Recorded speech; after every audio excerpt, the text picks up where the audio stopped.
F-3500, yeah. Hello, Charlie Molina here with Express Paintless down in San Marcos, Texas. We have a 2017 F-350 behind us. This is an aluminum door, and the customer was told by a few other places that this kind of repair is not able to be done with paintless dent repair. I called the two places in Houston, and I sent them pictures, and they go, "No, it's too deep." My buddy in Dallas, he's got a guy that he uses for hail damage all the time. So I called him, emailed him the pictures, and he called me back. He goes, "Man, those new Ford aluminum doors are so tough." Yeah, they are. He said, and they're so difficult to get behind the door, the push. Yeah. He said that I'd hate for you to drive all the way to Dallas and then me not be able to fix it. So. And we assured him that we can do this kind of damage. I'll take that any day over than repaint my whole door. You know? Yeah. It hit, like, you can see where it hit here too. It scuffed that. It knocked this. Now the work here at Express Paintless takes a lot of patience, with a lot of really small, precise movements. In other words, it comes across on video really boring.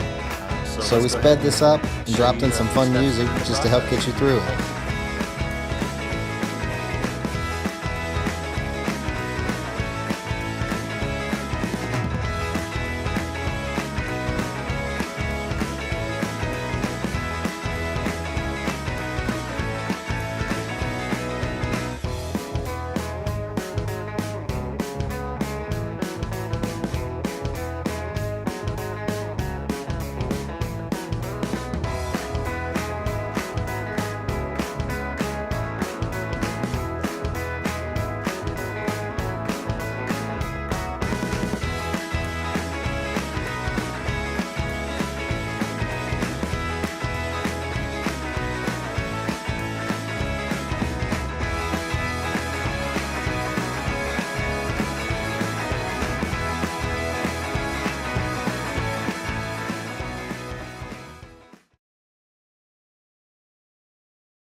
Okay, well, it looks like this dent came out fantastic on the 2017 F-350, the all aluminum panel.